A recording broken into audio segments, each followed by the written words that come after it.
bienvenidos, estamos aquí. Un día más, una nueva entrevista para este carrusel de articulistas para edición de agosto. Hoy, como veis, es un poco diferente. Tengo el placer de hacer la entrevista presencial, que siempre nos gusta mucho más, ¿no? Vernos las caras. Así que brevemente, para empezar, Guillermo Rubio, gerente de Solmediat, encantado de estar aquí con nosotros y poder hablar de toda tu historia y aventura que has pasado. Bienvenido, Guillermo. Gracias por la invitación y poder tener la oportunidad de darnos a conocer un poco más. Como decía, yo creo que hoy vamos a contar tu aventura y tu historia, y evidentemente lo que hacéis también en Solmediat, como bien hablamos en el artículo, pero yo creo que dificulta bastante hacer algo breve, porque tenemos para rato, como también me has comentado antes, para entender un poco y comprender cómo han sido todos tus inicios. Así que, Guillermo, también para empezar, antes de hablar, ¿no?, de toda la faena que hacéis en Solmediat, con esa gestión de estiércol, que evidentemente es una problemática que debemos tener en cuenta, y la gente ya se va dando cuenta que puede conseguir esa tan esperada economía circular, que después ya lo haremos. Guillermo, cuenta un poco más sobre tus inicios, cómo entraste al sector, ¿no?, y cómo fue esos primeros pasos. Es curioso porque yo vengo de un sector completamente diferente, o sea, nada que ver con la ganadería, ni siquiera con el sector primario, ¿no? Yo vengo del sector de la automoción, yo soy fabricante de repuestos de automóviles desde hace ya casi 20 años, ¿no? Pero tuve la suerte de conocer hace 17 años a mi mujer, que es hija de granjeros, y además granjeros de los de antes. O sea, granjeros de los de recoger los huevos a mano, darle de comer a las gallinas pues, una por una y demás, ¿no? Entonces, mucho aprendizaje de todo aquello, y que digamos que la entrada en ese sector ha sido un poco forzada, ¿no?, pero no por eso dejó de ser apasionante, ¿no? Luego ya venimos al tema que vamos a comentar hoy, ¿no?, que es esa gestión del estiércol, que es otro problema, ¿no?, que nos hemos encontrado, y tú también en Canarias, no sé cómo lo viviste, porque al final, claro, es un problema que de alguna manera el avicultor, ¿no?, tiene esa responsabilidad, pero es que además, como estamos viendo y como haremos también con el trabajo que hacéis en Solmediat, puede ser incluso una oportunidad. Entonces, bueno, Guillermo, ¿cómo fue cuando os encontrasteis con ese problema, que al final es algo que un productor debe tener en cuenta? No hay otra manera. ¿Cómo fue ese proceso? Claro, nosotros ya desde tiempo atrás íbamos viendo una problemática. Esa problemática, ¿cuál es? Que ahora ya está empezando a reproducir también en Europa, en Península y demás, ¿no? Pero a nosotros nos vino antes. Aquí en Península, bueno, de siempre, economía circular, tú decías antes, de siempre, mis abuelos, todo el mundo, pues siempre decía, oye, pues el estiércol se llevaba al agricultor y lo utilizaba en el campo. ¿Qué ocurre? ¿Dónde estamos? Crecimiento demográfico muy grande, la gente demanda más alimentos. Más demanda también, ahí está. Más alimentos. Estamos en Canarias, que es un coto un poco más pequeño, entonces, bueno, aumenta la población, aumenta la alimentación, aumenta los huevos y aumenta el estiércol. Y sin embargo, la agricultura ha ido hacia abajo, ha ido decreciendo, ¿no? Entonces nos hemos encontrado que tenemos más grandes cantidades de estiércol y no teníamos, o se iban reduciendo los sitios donde podíamos depositarla. ¿Qué ocurre? Que además también esos sitios, al crecer la población, van creciendo los núcleos poblacionales y claro, el estiércol genera olores, genera moscas, y ya cada día pues tenemos muchos más problemas con los agricultores para poder gestionar ese estiércol, y ya pues poco a poco, hace años que le empezamos a ver las orejas al lobo y empezamos a ver que esto podía ser un problema que inicialmente estaba empezando a suceder en Canarias. Y yo creo que, Guillermo, aquí es uno de los puntos de inflexión de tu trayectoria, ¿no?, y también del nacimiento de Solmediat, porque os encontráis esa problemática. ¿Y qué pasa, no? Porque estáis, por lo que he entendido, miráis opciones, ¿no?, sobre todo también aquí por Europa, pero no os convence ninguna, ¿no? Entonces, cuéntanos un poco qué pasó hasta el punto, que ya hago un avance, de iros hasta Japón, hasta otra punta del mundo. Entonces, esto nos tienes que contar. ¿Qué ha pasado para que acabes viendo soluciones en Japón y por qué no te convencieron las de aquí? Vale, nosotros vimos muchísimas opciones, como tú dices. Estuvimos viendo en Estados Unidos, en Noruega, en Suecia, en Francia, en muchas partes de Europa, cómo se gestionaban allí los residuos, ¿no? De todo eso, al final, acabamos en dos posibles soluciones que eran muy básicas y que seguro tú conocerás. La primera era la más sencilla de todas, que era pues, lo que se llama pilas de compost. Era apilar el compost en pilas e irlo volteando y se iba compostando, ¿no?, de forma automática. ¿Qué ocurre? Pilas de compost, ¿vale? Tarda 30 días en compostarse.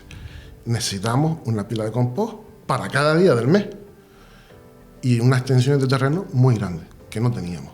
Luego miramos el tema del biogás, que además yo tenía una unas ideas ahí chocantes, ¿no?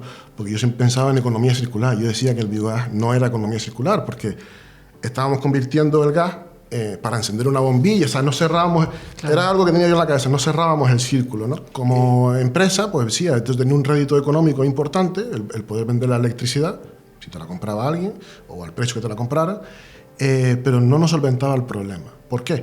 Porque el tanque de biogás pues es un tanque cerrado, una balsa, que ocupa unos metros, pero claro, eso tiene que estar también otros 30 días, un mes, gestando ese... Al final es el tiempo, ¿no? Yo lo que veo, porque claro, si es cada día... Claro, es que era cada día, necesitamos, ¿no?, algo que nos solventara, claro, que nos solventara a diario, ¿no? Entonces, pues bueno, vimos muchas alternativas, pero las íbamos descartando todas, ¿no? Las íbamos descartando todas y demás. Llegamos a conocer, en un viaje por Europa, conocimos que había una tecnología en Japón, que no fue finalmente donde decidimos ir a parar, pero había una tecnología en Japón que era el proceso contrario al del biogás. El biogás funciona con bacterias anaeróbicas, es decir, por falta de oxígeno se proliferan unas bacterias que son anaeróbicas y esas son las que generan el metano, ¿no? El proceso el proceso que habíamos encontrado en Japón era un tanque de fermentación aeróbica que lo que hacía era todo lo contrario.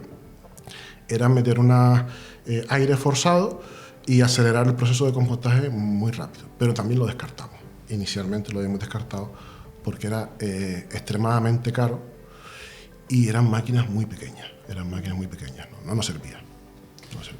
Entonces ya después de este descubrimiento en Japón, entiendo que, bueno, visteis que por ahí iban los tiros, ¿no? Aunque realmente no se atendían a vuestras necesidades, pero llega el momento en que os dais cuenta que ese sistema está extendido por toda Asia, si no me equivoco. Entonces, claro, ahí ya veis una oportunidad. Entonces, explícanos, Guillermo, o sea, ¿cómo funciona eso? Porque ahí ya yo creo que se te enciende una bombilla y dices, vale, creo que vamos por el buen camino. Sí, nosotros hemos descartado, o sea, hemos encontrado esta empresa en Japón, pero lo descartamos por precio, como te decía, y porque eran máquinas muy pequeñas, ¿no? Pero esa solución seguía ahí, era, claro, la que teníamos, era un problema quizás un poco más económico también, ¿no? Pero bueno, estaba ahí, ¿no? Sí. Y estaba en 2019 hablando yo tengo una relación con China muy intrínseca, ¿no? Muchos años. Tengo amigos, casi familia, ahí, socios, compañeros. Y estaba en una cena y estaba hablando con un amigo y hablando del problema que teníamos y viendo una foto y me dice, ostras, pero si esto lo tenemos aquí. Mira tú por dónde. Claro, sí. Y es un inciso, es que China produce el 40% de los huevos de la población mundial. Es decir, eso quiere decir que tienen el 40% del estiércol también. Y eso quiere decir que seguramente hayan pasado ya por el, claro, problema que tenemos. Exacto, ¿no? Entonces... exacto. No, ellos, aunque de un punto de vista diferente, el tema de la economía circular sí lo trabajan bastante, lo tienen muy presente, ¿no? Pasa que, bueno, con sus características cada uno, ¿no? Y historias, pero lo tienen muy presente. Entonces digo, ostras, llamé a mi socio y mira, tienes que venir aquí, vamos a hacer una visita a una fábrica, porque parece que esto está aquí funcionando y demás, y probablemente, bueno, vamos, económicamente nos viene mejor y bueno, y parece que hay más cosas, ¿no? No solamente un tema. Y así fue. O sea, estuvimos durante varias semanas visitando fábricas, máquinas de color rojo, de color azul, de color verde, de todos los tipos, ¿no? Pero nos encontramos otro problema. O sea, como mismo nos pusimos, vamos, como Heidi paseando en cámara lenta por el campo. Claro, ya venga, sí, pero de repente se nos vino el mundo abajo de nuevo porque, claro, son fábricas que nunca habían exportado a Europa. Calidades, procesos de producción, marcado C inexistente y es un problema. Te lo digo porque a lo mejor la gente no sabe, yo no lo sabía. La importancia del marcado CE, o sea, vamos a ver, cuando tú compras algo con marcado CE, tú estás comprando algo que es seguro, pero la gente no se da cuenta, ¿no? El marcado CE no es más que una declaración jurada en la que el fabricante dice yo cumplo con las normas, pero nadie le exige demostrar que cumple con las normas hasta que llega el problema. Cuando llega el problema, si yo cumplo con esta norma, con esta norma, el problema no es mío, ahora es de la compañía aseguradora, ¿no? Pero si yo no he cumplido con nada de esto, el problema es del fabricante. Claro. ¿Qué pasa cuando el fabricante está fuera de la Unión Europea? Que el problema es del importador. Y tú eras el único responsable, claro. Entonces se nos vino el mundo abajo y decimos, que va, esto cae por su propio peso, esto no es posible, ¿no? A mí sobre todo me parece muy interesante porque al final es como los primeros pasos naturales que una persona da ante una innovación, porque es esto, ¿no? Te encuentras en una situación donde las opciones que tienes sobre la mesa no te sirven. Entonces, claro, tienes que explorar nuevas fronteras y evidentemente eso conlleva nuevos retos. Y yo creo que es lo que te encontraste, ¿no? Y es un percal. Ya os contarás porque ahí está el tema, ¿no? ¿Cómo le disteis solución? Y bueno, al final también yo creo que estos fueron los inicios que marcó vuestra empresa, Solmediat.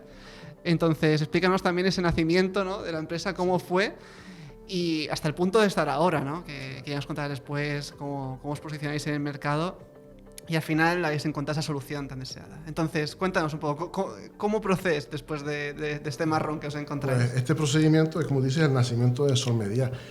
Nosotros, hasta ahora, teníamos estas soluciones, pero no nos habíamos tirado al barro porque estábamos sobreviviendo todavía.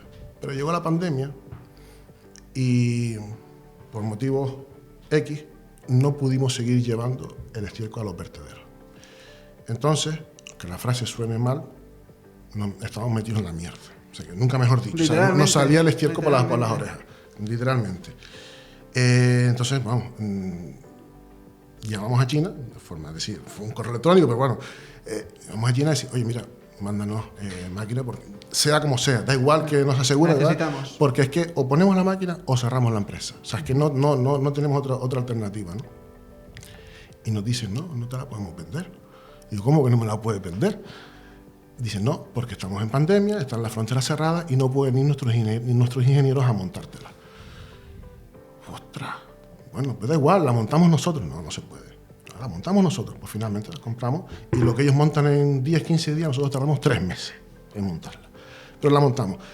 Y en el montaje nos damos cuenta de que todas nuestras sospechas anteriores pues, eran peores de lo que habíamos pensado. Es decir, calidades, elementos de seguridad que faltaban, cosas que son, pues bueno, lógicas hoy en día que damos por hechos mira, cosas tan simples como meras pegatinas de advertencia. Y nos damos cuenta cuando estamos en el montaje, y gracias a eso nos damos cuenta porque sí, la habíamos visto funcionando y demás, pero no habíamos visto las tripas, ¿no? Entonces, en esto, oye, pues mira, tenemos esto, vamos a hacer una máquina segura. Pues nuestro equipo de ingenieros pues, empieza a trabajar en ello, empezamos pues, a cambiar cuadros eléctricos, a cambiar motores, a cambiar miles de cosas, y te das cuenta de que los cambios, además que nos estaban costando mucho dinero, son cambios estructurales. Y es cuando decidimos, oye, espérate, para, porque esto, vamos a patentar todo lo que estamos haciendo, vamos a poner nuestro nombre y lo vamos a vender, porque es que no tiene nada que ver lo que hemos comprado con lo que tenemos aquí, ¿vale? Y a partir de ahí, es como digo, nace Solmediat, que Solmediat nace para dar respuesta a que nuestras explotaciones tuvieran una máquina segura, y de paso pues intentar sacar un rédito económico, ¿no? Y poder comercializarlo, ¿no? Entonces, bueno, un poco volviendo a lo que comentábamos, el tema de la economía circular, sobre todo me interesa que nos lo comentes en términos prácticos también para la gente que nos ve, productores que nos ven, que puedan estar interesados de cómo funciona esto para que ellos también lo puedan entender, ¿no? Y lo puedan poner a práctica, se lo puedan imaginar. Para mí esto es el verdadero sentido de economía circular, tal cual dice la palabra, ¿no?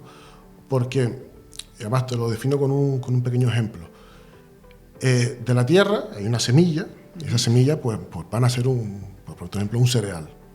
Esa semilla coge la energía de la tierra, la transforma y hace el cereal. Y viene la gallina y se come ese cereal, ¿vale? Y ese cereal después pues lo excreta y convierte en estiércol, ¿no?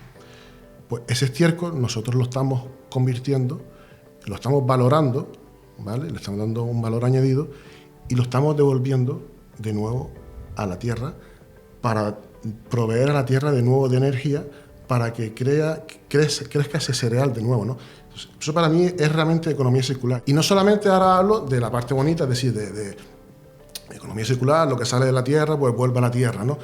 Sino también de la parte económica, es decir, yo para alimentar a la gallina he pagado por ese cereal, pero ahora el agricultor me está pagando a mí para poder alimentar el cereal porque me está comprando el compost, ¿vale? Eso es tanto económicamente como, digamos, como la otra parte, que es la parte ecológica, pues es el verdadero sentido de la economía, ¿no? Creo yo, circular. Sí, no, siempre cuando hablamos de sostenibilidad tenemos una variante, ¿no? La económica. Al final hay que buscar más oportunidades de negocio y también que sean nuestros procesos lo más eficientes posibles. Y luego también medioambiental, ¿no? Que me gusta que hayas comentado porque es esa filosofía, ¿no? De que al final es como un círculo que no acaba.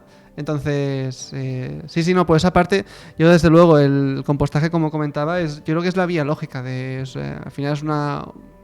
Con sistemas como los vuestros se puede conseguir, ¿no? Esa economía circular y un poco aprovechar lo que creas, ¿no? Nada, Guillermo, oye, muchas gracias también por venir aquí. Siempre es un placer tener entrevistas presenciales y vernos cara a cara. Creo que dan mucho mejor, así que nada, Guillermo, muchas gracias por venirte, también por el artículo que, como bueno, ya sabéis, lo podéis leer en la edición de agosto. Y nada más, Guillermo, muchas gracias. De nuevo, gracias a ustedes por la invitación y bueno, esperamos volvernos a ver. Desde luego, Guillermo, espero que os vaya muy bien, ¿eh? Ahí yo creo que vais por el buen camino, desde luego.